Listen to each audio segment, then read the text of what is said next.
온라인 쇼핑몰들의 이야기. 속살 파보기 시리즈. 네. 왜 굳이 그들의 속살을 우리가 왜 봐야 되냐? 그런 건 아닌데. 네. 다만 이제 투자하시는 분들도 예.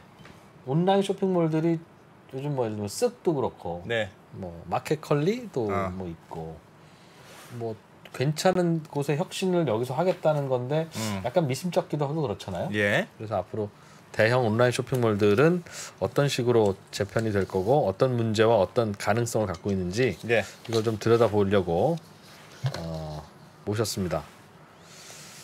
이분은 스카이랩? 어떻게 소개해드려야 돼요? 현재는 스카이랩 주식회사의 대표이사, 네. 전 모바일 포럼 커넥팅 랩의 대표, 전 대우증권, 전 KT 뭐 와, 이렇게 뭐 했던 경력이 화려하시네요. 박종일 대표님 어서 오세요. 네, 안녕하십니까. 네. 네. 오늘 이 쇼핑몰 주제를 고민하시게 된 이유는 뭡니까? 네. 뭐 다들 아시겠지만 코로나 시대 이후에 온라인 커머스의 비중이 상당히 많이 올라갔고요. 네. 예. 지금 뭐 주식 투자하시는 분들도 많긴 한데 네. 올해에만 이 이커머스 관련된 기업들의 상장 준비도 많고요. 반면에 기존의 오프라인 기반의 유통 회사들도 변화가 많고요. 네. 이게 이미 뭐 미국의 아마존이나 뭐 유럽에서도 많은 변화가 있었고요. 한국에서도 제대로 한번 파봐야 되는데 한국에서 이커머스에서 가장 대표적인 기업이라고 하면 쿠팡을 들 수가 있겠죠. 예. 네. 근데 쿠팡이 은근히 알려지지 않은 정보가 너무 많습니다. 아, 쿠팡에 대하여. 네, 가령 그런 거죠. 뭐 쿠팡의 뭐 뒷얘기를 설명드린다라기보다는 네. 이 쿠팡이라는 회사가 국내 온라인 커머스에서 어떠한 역할을 하고 있고 향후에 쿠팡이 이 영업 손실을 메울 수 있느냐. 아, 쿠팡의 흑자 전환은 가능할 것인가? 네, 그래서 오늘 헤드라인을 과연 쿠팡은 흑자 전환이 가능한가? 가능한가? 라고 매우 도전적으로 뽑아봤고요. 예. 대체로는 불가능하다고 주장하는 분들도 꽤 있고.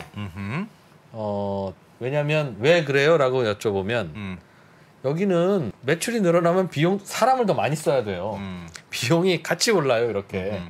그러니까 뭔가 로봇이나 자동화나 이런 게 있으면 그 처음에는 비용이 많이 들지만 이 자동화 덕분에 매출이 올라가도 이 로봇들이 다 이제 하면 되니까. 네. 그러면서 이 갭을 먹을 수 있는데 자동화가 별로 안 되는 것 같습니다. 그래도 뭐 매출이 늘어나면 이렇게 비용이 줄어들지 않을까요? 아닌가? 원래 온라인 커머스라는 게 네. 그런 효율성이 기반이 되어야 되는데요. 예. 쿠팡이 그동안에는 막대한 뭐 인프라 투자, 물류 네. 투자 때문에 네. 이루지 못했는데요. 저도 이번에 분석을 하면서 이거 잘하면 손익분기점 도달이 가능하다. 혹은 이미 도달했을 수도 있다라는 생각이 들었습니다. 쿠팡이 작년에 뉴욕 거래소에 3월에 상장했을 때는 뭐 공모가 대비해서 뭐 많이 올라서 예. 시가총액이 100조다. 예. 삼성전자, 하이닉스 다음이다. 네. 라고 했지만 현재는 한 30조 조금 넘는 수준이고요. 3분의 1 토막 났어요. 네. 네. 하지만 3분의 1 토막이 났음에도 불구하고 뭐 롯데쇼핑, 현대백화점, 네. 이마트 합친 금액 수준의 시가총액인 거죠. 이마트 거의 10배 가까이 되는 시가총액이죠. 네, 그죠? 맞습니다. 예. 그런데 이렇게 큰 시장에 가치가 있는 회사인데 예. 분석이 많이 안 돼 있어요. 왜 그러냐면 뉴욕 네. 거래소에 상장되어 있다라는 특수성이 네. 국내 주식 시장에서의 관심도가 적을 수밖에 없고요. 예. 일단은 공시 자료가 영문이 있고요. 한글 버전이 있고요. 네. 영문 버전이 뉴욕 거래소에서 먼저 공개가 되고 예. 한 달 정도 후에 다트 금감원 사이트에서 공개가 되죠. 네. 그러다 보니까 그런 시차적인 문제도 있고요. 또 쿠팡이 또 비밀이 많다 보니까 네. 네, 자세하게 무언가를 분석하기가 좀 어렵다. 저도 뭐 하다 보니까 네. 힘들더라고요. 참고로 저희 회사가 쿠팡에서 아까 이제 이 프로님께서 온라인 이커머스 사업을 했다라고 과거형으로 말씀하셨는데 네. 현재형이고요. 쿠팡에서 저희 회사 제품의 월 거래 금액이 10억이 넘습니다. 아, 쿠팡에서도 실제로 하고 계세요? 많이 하고 있습니다. 저희 스카이라는 브랜드로 네. 많은 제품을 자세히 좀 판매를 하고 들여다보실 수 있겠네요, 오히려. 네, 뭐 많은 데이터들을 보고 있고, 예. 뭐 쿠팡의 뭐 전현직 담당자들이랑도 꾸준히 소통을 하고 있고. 근데 오늘 네. 쿠팡 꼭 좋은 얘기만 하지는 못할 텐데 괜찮으시겠어요?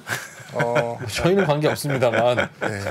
설마 소송을 하거나 그러진 않겠지만 네. 이미 충분히 많이 공개되어 있는 데이터고요. 알겠습니다. 그럼 들어보죠. 알겠습니다. 예. 요즘 쿠팡의 가장 큰 이슈가 매출은 느는데 왜 비용도 계속... 같이 늘어.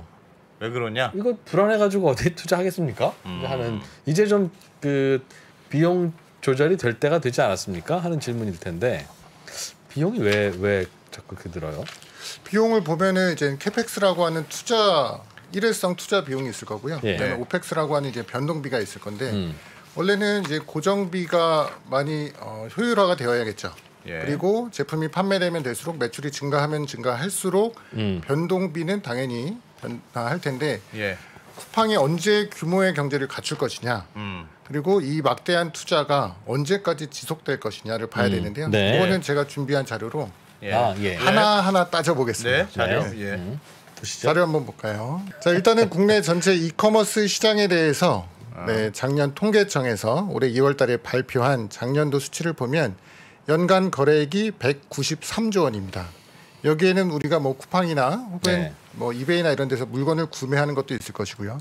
배달의 민족과 같은 네, 음식 배달하는 것들 그럼. 총 온라인에서 거래되는 금액 즉 거래액이고요. 193조인데 그 전년도가 159조라고 해서 그러면 1년 동안 21%가 증가했습니다. 엄청 증가한 거죠. 네. 네, 모바일 비중도 높고요. 그럼 이 193조를 누가 갖고 있느냐? 그러니까 미국 같은 경우는 아마존이 약 한 45에서 50%의 비중을 갖고 있으니까 독점화가 네. 됐고요. 예. 또 국내에서는 이 자료는 YG의 리테일 굿즈라는 곳에서 예. 연간 거래 금액을 추산한 자료입니다.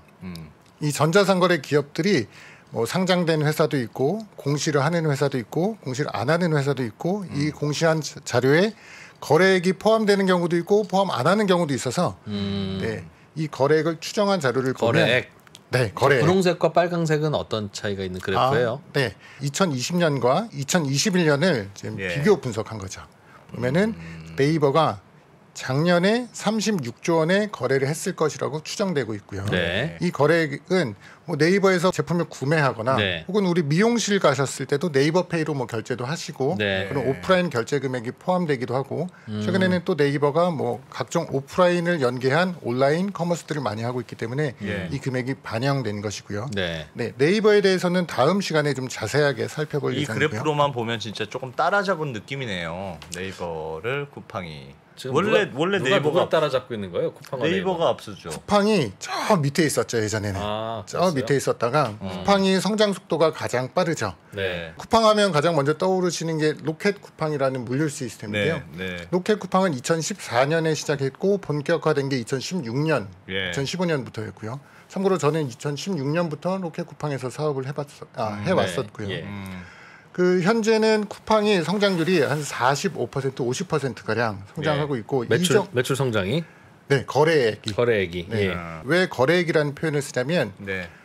이커머스에서는 예를 들어서 제가 입고 있는 예. 이 똑똑해 보이는 티셔츠 네. 21,900원에 백브리핑 티셔츠죠. 백브리핑 티셔츠. 네, 맞습니다. 감사합니다. 자, 이 2만 원짜리 티셔츠라고 하면 네. 일반적인 이커머스 오픈 마켓이면 수수료만 매출로 잡습니다. 2만 원을 팔았을 때 10%의 수수료가 있으면 2,000원만 매출로 잡는데 네. 네. 쿠팡은 직접 매입을 해서 판매를 하는 구조라서 이 2만 원 전체를 총액으로 매출로 잡습니다. 네. 이것은 회계법상 혹은 대규모 유통법상 그렇게 되어 있고요. 네이버는요? 그럼 네이버는 거의 대부분이 중개형입니다. 그럼 거긴 수수료만 잡는다는 뜻이네요. 맞습니다. 그래서 이게 매출이 아니라 거래액입니다. 아니, 아까 전에 본 그 그래프는 거래액 다 거래액으로 통일했다는 다 거죠. 거래액입니다. 네. 거기서 오가는 돈의 양인 거예요, 그냥. 네, 아까 이제 처음에 작년도 통계청에서 발표한 작년도 네. 거래액이 193조 원. 예. 그 전체 거래 193조 원 중에서 누가 몇 조 원을 했느냐, 누가 몇 퍼센트를 갖고 있느냐. 네. 예. 이제 네이버가 36조 원, 쿠팡이 34조 원. 그다음에 네. 신세계 SSG 그리고 신세계 SSG가 인수한 이베이를 포함한 것이 24조 원이고요. 예. 급성장한 곳이 코로나 이후에 이제 배달 시장, 그리고 배달의 민족이 19조 원, 11번가가 14조 원으로 나타났고요. 그 외에 뭐 유메프, 티몬 뭐 등등이 있을 것입니다. 그래서 이렇게 보면 쿠팡이 이 성장성을 유지한다라고 하면 우리 쿠팡이 올해 초에 공시가 떴을 때 사람들이 드디어 쿠팡이 이마트의 거래 금액을 넘어섰다. 매출을 넘어섰다. 네. 거래 금액이 아니고 매출이요. 매출을 넘어섰다라고 하는데 이 상태라고 하면 거래액도 쿠팡이 네이버를 넘어설 수가 있습니다. 지금 이 속도라면? 네, 맞습니다. 쿠팡이. 네. 하지만 이 쿠팡의 성장 속도가 이렇게 유지될 것이냐는 또 퀘스천이 좀 있긴 합니다. 하여튼 뭔가 매출의 상승 각도는 괜찮다 이거죠. 네, 현재까지는 네, 거래액 상승세는 좋습니다. 근데 저희들도 뭐 당연히 알고 있는 거고요. 그렇죠. 예, 네. 뭐 이거는 그냥 검색하면 나오는 건데. 네, 지나가시는 분들 다 아시는. 네. 그런데 뭐가 고민이에요? 말도 많고 탈도 많은 쿠팡 자료를 한번 보면 쿠팡은 한국판 아마존이다. 네. 실제로 쿠팡의 서비스 구조 이런 게 아마존을 대부분 차용했다라고 보시면 되고요. 대표적으로 로켓 쿠팡이라는 구조는 아마존의 FBA라는 풀필먼트 바이 아마존이라는 구조를 차용을 했고요. 네. 뭐 쉽게 생각하면 뭐 광고하는 쿠팡 체험단이라는 프로그램도 아마존 바인이라는 프로그램을 유사하게 따라했고요. 전 세계 이커머스가 사실 아마존을 다 따라하고 있고요. 국내에서는 쿠팡이 가장 잘 아마존을 학습했고 또 하나 재밌는 것은 쿠팡이 국내에서 잘 되니까 다른 커머스 기업들이 또 쿠팡을 또 따라하고 있습니다. 대표적으로는 이베이의 스마일 배송이나 마켓컬리와 같은 것이 아마존, 쿠팡을 따라하는 구조가 되고요. 근데 이 아마존이라는 기업도 참 말도 많고 탈도 많고 뭐 미국의 FTC 위원장이 뭐 아마존에 대한 독점적인 이슈도 얘기했는데 국내에서도 이 쿠팡에 대한 이슈들이 많습니다. 자, 쿠팡이 작년 3월에 뉴욕 거래소에 상장을 했고요. 공모가 $35였는데 상장 첫날 대박을 쳤죠. 그래서 $49가 돼서 시가총액 100조 원. 근데 쿠팡의 현재의 모습은 오늘자로 $49까지 올라갔던 주가가 $14.26까지 떨어졌고요. 뭐 글로벌하게 빅테크 기업들이 다 떨어지긴 했으나 쿠팡의 하락률이 좀 눈에 띌 정도로 많이 컸고요. 시가총액은 100조 원에서 31조 원까지 떨어졌습니다. 많이 떨어졌고 또 하나는 쿠팡의 주식 가치가 중요한 것은 쿠팡에서 근무하셨던 분들 혹은 근무하는 분들이 스탁 옵션을 많이 받으셨어요. 여기서 많이 받았다라는 것은 한 명이 많이 받았다라는 게 아니라 많은 수만 분들이 명이 받았다. 많은 분들이 받았어요. 네. 그러다 보니까 이제 쿠팡의 주가가 국내에 있는 많은 투자자한테도 중요하다. 관심거리긴 하죠. 그래서 오늘 이 방송에 관심 있는 건데. 맞습니다. 그러니 쿠팡은 어떻게 되는지 알려주십시오. 자, 쿠팡 주가 하락의 원인을 보면 실적입니다. 그러니까 2011년에 창업한 회사가 막대한 투자를 했고 소프트뱅크의 비전 펀드를 통해서 몇 조 원에 달하는 지금 누적 손실이 5조 원이 넘었는데요. 이 정도로 많이 투자를 했는데 그럼 돈은 언제 버냐? 쿠팡 내부적으로는 사실은 2020년 혹은 2021년에 BEP에 도달할 것이다라고 예측을 했다라고 하는데 2020년에 큰 변화가 있었죠. 코로나19. 코로나19로 많은 이제 비용 손실이 발생했고 매출이 늘어난 게 아니라 비용이 더 늘었다고요? 코로나 때문에? 코로나 때문에 어떤 비용이 발생했냐면 실제로 이제 쿠팡에서는 한 150개, 170개의 FC 물류센터가 있습니다. 우리 처음에 코로나 예민했을 때는 회사에서 한 명만 나와도 회사가 폐쇄됐죠. 일주일씩 막 폐쇄되고 그랬는데 한 센터에 막 500명, 100명 있는 쿠팡 물류센터에서 코로나 확진자가 한 명 발생하면 그 물류센터가 셧다운됩니다. 그래도 주문은 더 늘어날 텐데 코로나 때문에. 그러한 매출 증가 부분도 있고요. 또 이제 영업을 못한 비용. 그렇다고 뭐 코로나 때문에 직장 폐쇄가 됐으니까 물류센터 폐쇄가 됐다라고 해서 인건비를 줄일 수는 없잖아요. 자, 일주일 안 했으니까 한 달치 월급에서 일주일치 뺏어 드릴게 이건 안 되잖아요. 그런 비용도 있고 또 꽤나 많이 들어간 것이 방역 비용이 많이 들어갔어요. 역시 이제 가지 많은 나무다 보니까 방역 비용에는 뭐 구체적으로 또 공개가 되지는 않았지만 약 1,000억 원 가량 작년에 비용이 들어갔을 것이다 추정이 되고 있고요. 작년에 매출이 이 발표하는 시점마다 조금 달랐는데 뉴욕 거래소에서 발표했을 때는 뭐 매출 22조다라고 네. 하는데 저는 오늘 말씀드리는 수치는 한국금감원에 발표한 공시 자료를 토대로 연결 재무제표 아니고 쿠팡의 단독 재무제표만 가지고 말씀을 드릴 겁니다. 네. 작년 쿠팡의 매출은 20조 3천억 원. 예. 그리고 매출의 증가는 전년 대비해서 46%, 약 50%면 어마어마한 매출 증가를 이뤘죠. 그렇겠죠. 예. 코로나 한참이었으니까. 네, 맞습니다. 그런데 영업 손실은 2배로 늘었다. 네, 손실이 1조 6천억인데 2배가 더 늘었습니다. 전년도에는 손실이 약 6천억이었는데 예. 작년에 1조 6천억. 그리고 처음에 공시했을 때 뉴욕 거래소에서 공시했을 때는 1조 8천억이라는 보도 자료가 다 나가서 사람들은 1조 8천억이라고 인식을 하고 있으나 한 3배 가까이 늘었네요, 그러면. 네, 많이 늘었죠. 그럼 이 비용이 어떤 비용이 늘었느냐.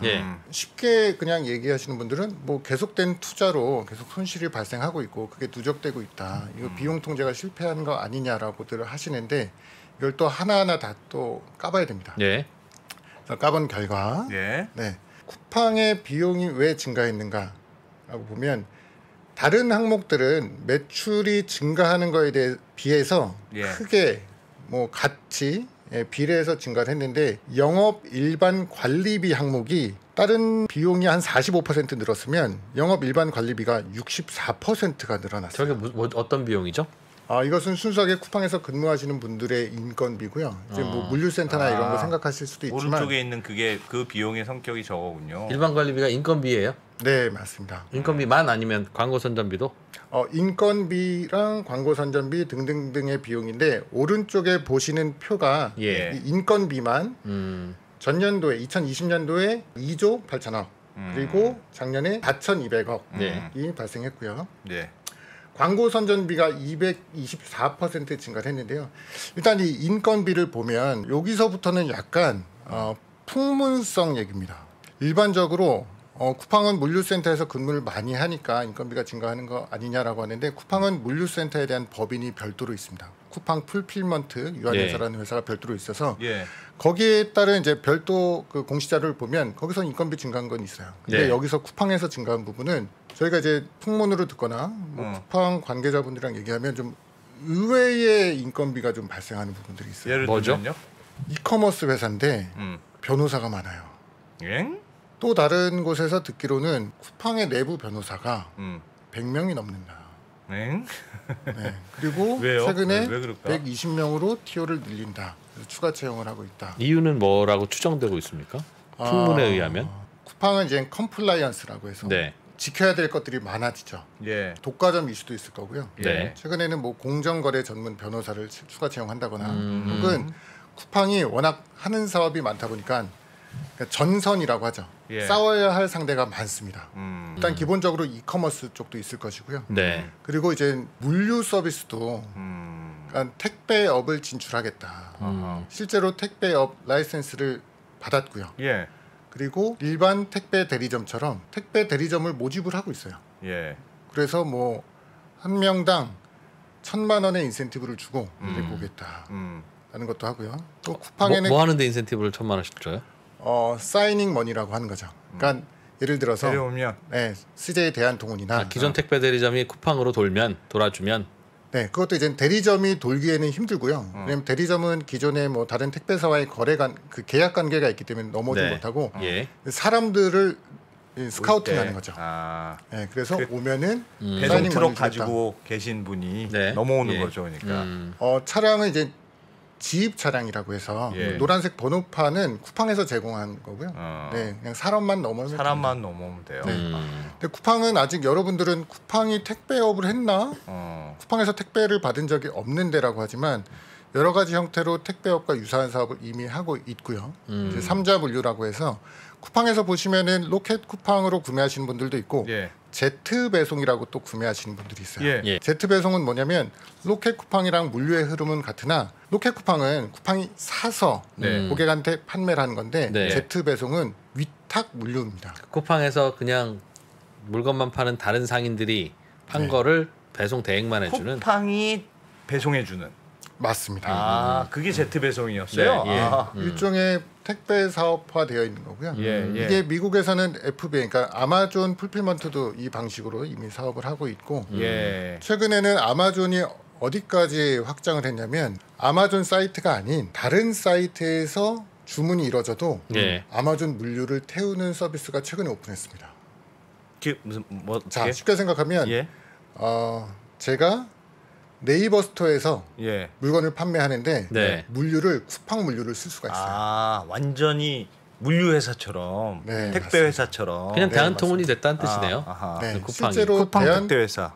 대한통운이나 기존의 물류 회사들이 가장 현재 경계해야 되는 대상은 예. 쿠팡입니다.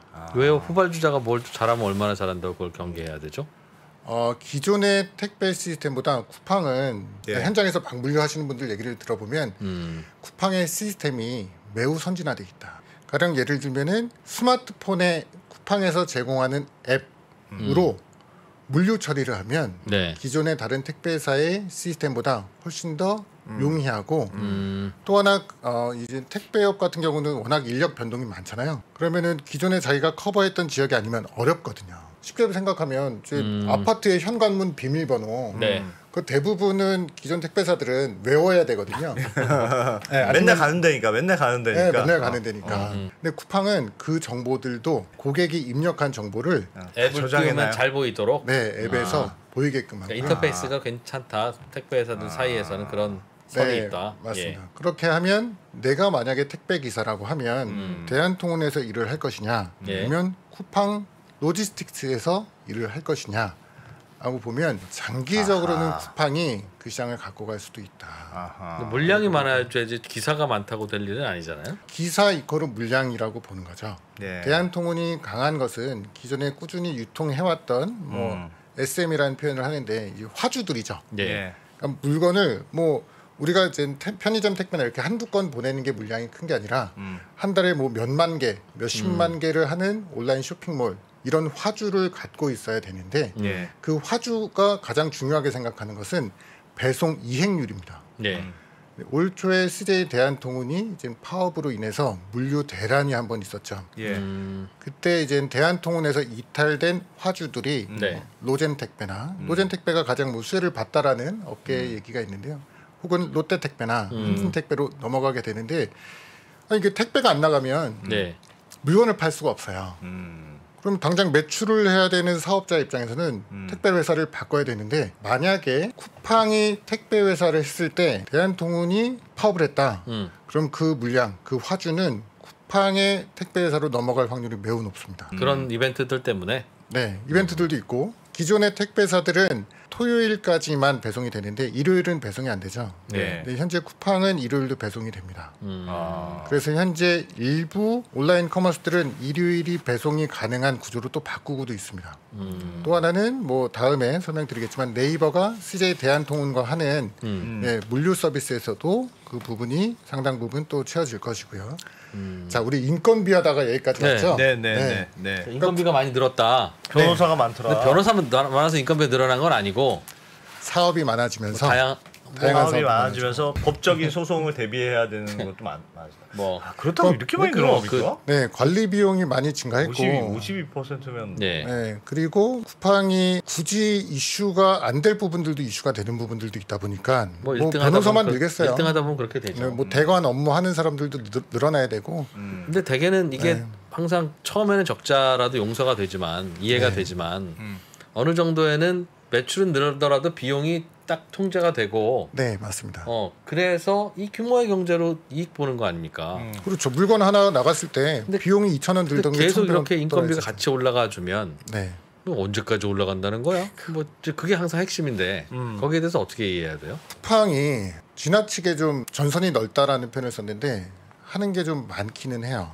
그러니까 예를 들어서 우리 이렇게 훌륭한 3프로TV 언더스탠딩과 같은 훌륭한 콘텐츠가 있는데 네. 쿠팡 플레이라는 OTT 서비스도 내놨죠. 아 그것도 해야 되고 네, 뭐 그것도 해야 이것저것.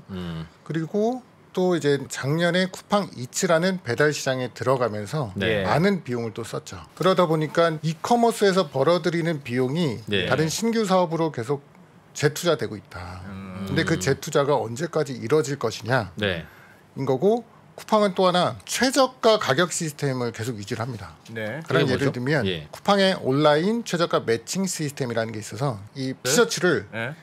2만 원에 파는데 지금 쿠팡에다가 이 제품을 판매하는 순간 쿠팡은 19,900원에 자동으로 판매가 돼요. 자동으로요? 네. 쿠팡에다가 우리가 이거 우리가 12,000원에 공급할게요. 예. 2만 원에 팔아요. 하지만 쿠팡은 그 가격을 본인들이 사입을 했기 때문에 우리 물건이니까 가격 책정은 우리가 한다. 그래서 19,900원으로 하면 가격 비교 사이트나 네이버에서 검색하면 무조건 쿠팡이 최저가예요. 아, 그 구조를 그렇게 자기들이 완성했어요. 올려요. 자기들이 그러니까 비교 사이트처럼 검색을 해서 제일 싼 게 지금 2만 원이더라. 네. 그럼 우리는 19,900원으로. 네. 근데 뭐 아무나 그렇게 이제 최저가 매칭되진 않고요. 잘 네. 팔리는 제품은 쿠팡이 그렇게 최저가를 유지합니다. 네. 그런데 쿠팡이 사서 파는 거죠? 네, 쿠팡이 사서 파는 거죠. 그럼 뭐 본인들이 본인 마진 줄여가면서 파는 건데. 네. 그런데 이제 그게 또 다른 이슈가 됐죠. 쿠팡에 이제 PPM이라는 용어가 있어요. PPM은 뭐냐면 퓨어 프로덕트 마진. 네. 즉 해당 제품을 판매했을 때 몇 퍼센트의 마진이 남을 것이냐. 이걸 가지고 통제를 하게 됩니다. 네. 그래서 19,900원에 팔면 본인들이 손해를 보잖아요. 예. 그 손해 나는 금액을 어딘가로는 전가를 시켜야 돼요. 그래서 뭐 광고비를 더 쓰라고 하든가 아니면 다른 판매 사이트에서 판매가를 올려라. 그러면 우리가 다시 그 가격을 따라갈 거다. 그거 완전 옛날에 아마존이 하던 짓인데.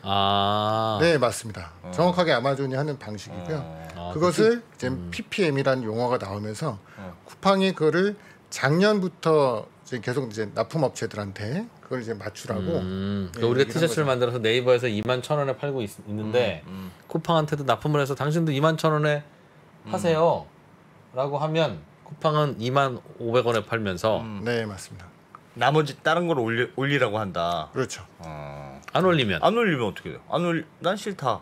그 당신들이 우리 거 19,000원에 사갔으니 25,500원에 파시든 21,000원에 파시든 뭐 알아서 파시면 되는 건데요. 네. 오늘 이게 핵심은 아니지만 말랑님의 설명드리면 네. 그렇게 되면 이제 만약에 이프로님께서 쿠팡에 이제 납품을 했어요. 네. 납품을 했는데 잘 팔려요. 그래서 추가 생산을 했어요.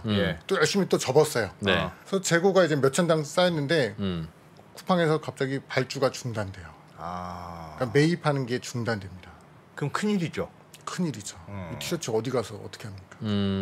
그러니까 그러면 쿠팡의 요구를 맞춰주는 거죠. 쿠팡이 그때 요구는 빅바이어가 되고 빅바이어의 요구를 받아들이지 않을 수 없다. 맞습니다. 우리는 21,000원에 팔아야 되는데 다른 데서도 21,000원에 팔고 있으면 쿠팡이 최저가가 아니니 우리가 낮출 수는 없고 우리 마진이 줄어드니까 티셔츠 만드는 언더스탠딩 당신들이 다른 가격표를 22,000원으로 올려라. 네, 그렇죠. 그렇게 요구한다. 그걸 안 들어줄 수가 없다. 네, 뭐 그렇게 요구하는 걸 또 대놓고 요구하지는 않죠. 어떻게 요구합니까 그럼? 뭐 전화로 하거나 예의 바르게. 예의 바르게? 예의 바르게 매너 있게 해주셨으면 좋겠습니다. 이렇게 그런 거. 그리고 이제 그 손실이 났을 때 이제 뭐 광고 비용이나 다른 네. 비용으로 메우는 방식이 발생하죠. 근데 예전에 이게 뭐 대형 마트 뭐 양판점에서 많이 이루어졌던 방식인데 이제 이커머스판 이제 그런 행위가 나오고 있는 거죠. 이게 그러니까 점점 바이오 커서 그래요. 힘이 세져서 그래요. 플랫폼의 힘이 세지니까. 그렇죠. 딴 걸 올려라. 이걸 올려라. 알겠어요. 그 쿠팡은 비용 통제가 돼야 이제 적자 전환이 될 텐데 네. 어떻게 보세요? 네. 저는 흑자 전환, 비용 통제 이거 뭘? 비용 통제에서 한 가지 더 봐야 될 게 있습니다. 네. 네, 이 자료 보시면 예. 작년에 쿠팡에서 큰 화제가 있었죠. 예. 덕평 물류센터라고. 예. 이 덕평 물류센터가 하필이면 쿠팡에서 가장 큰 물류센터예요. 예. 근데 거기가 전체 손실이 됐는데 작년에 쿠팡은 3,268억에 대한 화재 손실 비용을 회계상으로 다 손실 비용 처리를 했어요. 네. 예. 그럼 우리가 보통 화재가 발생하면 보험사에서 보상을 받아야 되잖아요. 네. 네, 이게 워낙 금액이 크다 보니까 빨리 안 나온 거죠. 그래서 손실은 반영시켰는데 네. 보상 금액은 작년도 회계에 반영이 안 돼 있습니다. 그러면 작년에 화재가 안 났다라고 치면 1조 3천억으로 줄었겠네요. 손실이. 네, 1조 3천억으로 주는 거죠. 네, 그리고 올해 네. 만약에 쿠팡이 작년도에 손실된 비용이 빠지고 그리고 올해 작년에 손실난 비용을 화재보험에서 받게 된다. 네. 라고 하면 영업 손실 금액이 5,700억 수준으로 줄어드는데 이게 2020년도 손실 금액이랑 비슷해집니다. 그렇게 되면 네. 쿠팡은 매출이 46%가 증가했는데 네. 영업 손실은 크게 늘지 않았다. 오히려 조금 줄었다. 그렇게 된다. 네. 그리고 뭐 저의 가정 중에 하나는 일반 관리비 통제는 좀 돼야 된다. 예. 네, 아까 말씀드렸던 그런 부분도 있고 워낙 전선이 넓어져서 지금 뭐 타이완 가정은 두 가지, 그러니까 관리비가 10% 정도 절감되고 화재 비용 차감하고 이제 보상을 받았을 때 90% 정도 받았을 때 네. 손실이 저 정도로 줄어들 것으로 예상된다. 네, 맞습니다. 일반 관리비가 2021년에는 64% 정도 증가했는데 네. 그게 10% 그게 마이너스 10%가 된다고요? 네. 그러니까 증가율이 낮아질 거라는 거는 이해가 되는데 자, 여기서 매출액도 예. 동일하다라는 기준입니다. 쿠팡의 매출액은 계속 증가하고 있습니다. 예. 그러니까 다른 변수를 다 동일화해놓고 비용 부분만 조정을 그랬을 한 경우? 거예요. 네, 그랬을 경우에는 매출은 증가했는데 비용은 증가하지 않았다. 근데 지금 추세로 보면 매출액도 많이 늘고 비용도 많이 증가할 것 늘고. 같은데요. 변호사도 더 뽑으실 것 같고 네, 계속 뽑겠죠. 네. 인원도 그러면 늘어야 될 것 같고. 자, 그럼 쿠팡은 계속 이렇게 갈 것인가? 예. 하는데 여기서 큰 변화가 있습니다. 뭔데요? 쿠팡이 판매가를 인상하는 시나리오가 예. 빠져 있었어요. 그동안의 분석에서는 쿠팡이 판매가를 올린다라는 가정이 없어요. 올릴 수가 없는 거 아니에요? 올리면 다른 데보다 가격이 비싸지니까. 그러니까 그만큼 마진 제품 판매 마진이 늘어난다는 건데. 근데 올라갔어요. 어떻게 해요? 쿠팡이 운영하는 제품은 예. 본인들의 이제 매출로 잡아야 되는 로켓 쿠팡으로 이제 운영되는 제품을 기준으로 하면 크게 두 가지가 있습니다. 예. 납품업체에서 받는 제품들이 있고요. 쿠팡이 PB 자기 제품으로 하는 경우가 있는데 쿠팡의 PB 제품의 판매가가 인상되었나? 혹은 쿠팡의 납품업체의 판매가 혹은 쿠팡이 마진이라고 하는 PPM이 인상되었나를 봐야 됩니다. 네. 근데 참 재미있게도 이 쿠팡의 가격을 추적하는 서비스가 있어요. 네. 예. 이 쿠팡 추적하는 가격 시스템을 보면 그림 한번 보여주세요. 네, 쿠팡의 PB 제품 중에서 쿠팡에서 여러분들 가장 많이 사시는 게 생필품이거든요. 예. 네. 뭐 화장지, 뭐 이런 것 등인데 화장지에서 가장 많이 판매되는 제품이 쿠팡의 PB 제품인 코멧의 30m짜리 두 팩 30롤 제품인데 작년에 판매가가 17,810원이었습니다. 그런데 현재 판매가가 24,990원이죠. 약 한 15%의 판매가가 올라갔죠. 이거는 그냥 물가 올라가서 올라간 거 아니에요? 물가가 올라갔을 수도 있지만 전체적으로 판매 가격이 올라갔어요. 이것뿐 아니라 네, 이건 맞습니다. 그냥 예시고 전체적으로 올라갔다. 그래서 여러 제품에 대한 이제 검색을 누구나 이 사이트에 네네. 가시면 예. 네. 올타임프라이스.com이라는 사이트에 가시면 누구나 검색을 하실 수가 있는데 가격이 이렇게 올라갔고요. 그러면 고객들이 올라간 비용을 사줄 것이냐에 대한 이슈가 있는 거죠. 네. 근데 샀다라는 거죠. 고객은 올라간 비용에 대한 그때 것을 그런 수용했습니다. 지적은 있었어요. 그러니까 PB 상품이라는 게 그때 논란이 있었던 게 공정위에서 비슷한 경쟁 제품을 잘 팔리는 거를 비슷하게 만들어서 네. PB 제품으로 만들어. 그다음에 저쪽을 죽인 다음에 죽인 이후 가격을 올리더라. 근데 이 말은 마진율이 높아졌다는 뜻입니까? 가격이 맞습니다. 올라갔으면? 네, 일단 매출이 올라갔죠.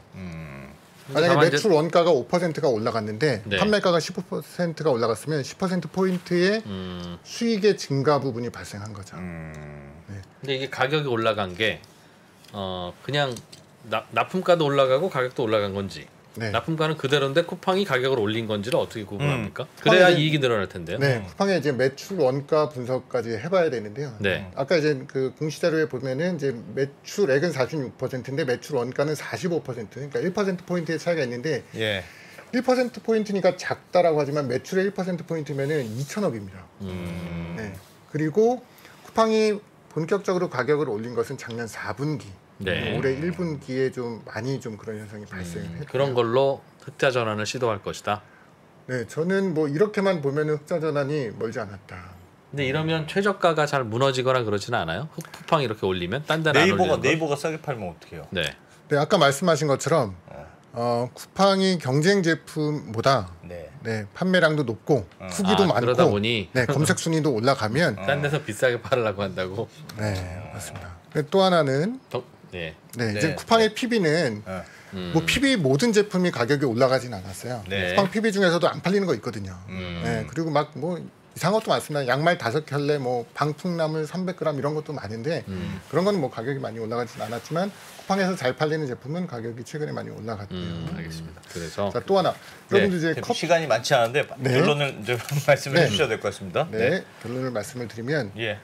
또 하나 쿠팡에서 올해 좀 중점적으로 봐야 되는 것은 최근에 쿠팡의 환불 정책이 바뀌었고요. 이게 쿠팡에서는 환불이 워낙 쉽다 보니까 이 손실이 꽤나 컸는데 이 환불 정책이 변화된 게 쿠팡에도 환불도 안 해주고 네, 쿠팡의 재무적인 거에 영향을 줄 것이다. 그리고 멤버십이 2,900원에서 4,990원으로 올라가서 1,000억에서 2,000억 정도 수익이 증가할 것이다. 그리고 택배업에 진출했다는 것인데 택배업이 왜 중요하냐면 택배 서비스를 많이 유통하는 것이 중요한 게 아니라 작년에 쿠팡이 물류센터에 화재도 있었고 여러 가지 이슈가 있다 보니까 쿠팡이 판매를 많이 못했어요. 밤 사이에 뭐 품절 처리됐거나. 그런데 쿠팡은 이 외부에 있는 물류센터의 인력들을 데리고 오면서 물동량을 늘릴 겁니다. 그러면 쿠팡의 매출은 증가할 것이다. 제일 중요한 건 쿠팡의 판매가 인상입니다. 판매가 인상이 되면 근데 판매가가 인상이 될 거냐라는 결국은 그건데 그렇게 됐으면 진작 올렸죠. 가격 올리고 싶지 않은 장사가 어디 있겠습니까? 과거에는 못했는데 이제는 될 거라고 볼 수 있는 근거가 뭘까요? 쿠팡의 점유율이 올라갔고요. 점유율이 올라갔다. 쿠팡의 그래서 가격 결정권이 더 있다. 쿠팡의 가격 결정권이 고객한테도 있지만 납품업체한테도 있습니다.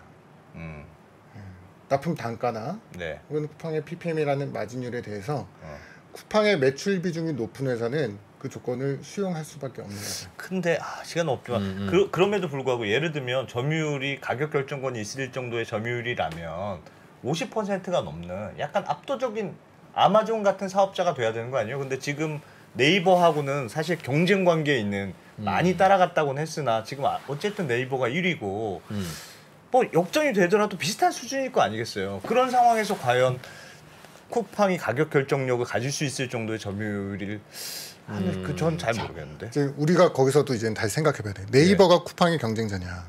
사실은 네이버랑 쿠팡은 공존할 수도 있습니다. 그리고 네이버는 중개형이기 때문에 네이버는 뭐 물건을 많이 판매하는 거에 목적이 있는 게 아니라 실제로는 네이버는 검색 광고나 쇼핑 광고 매출이 더 중요합니다. 그리고 네이버는 그 매출 광고 매출의 상당 부분이 또 쿠팡이 제공하고 있고요. 쿠팡의 가격이 올라가느냐를 잘 봐야 되겠네요. 잘 봐야 되겠네요. 네, 맞습니다. 뭘 보면 알 수 있죠, 그거를? 아까 이제 사이트를 보셔서도 아실 수가 있고, 사실 뭐 전 제품이 다 추적이 되기 때문에 나올 수도 있고, 뭐 제가 체감하기로는 올라갔다라고 보고 있고, 이러한 지표들이 언제 공개가 될 것인가를 봐야 되는데요. 계속 지켜봐야 됩니다. 자, 오늘은 시간 강사 여기서 마무리하고요. 감사합니다. 감사합니다.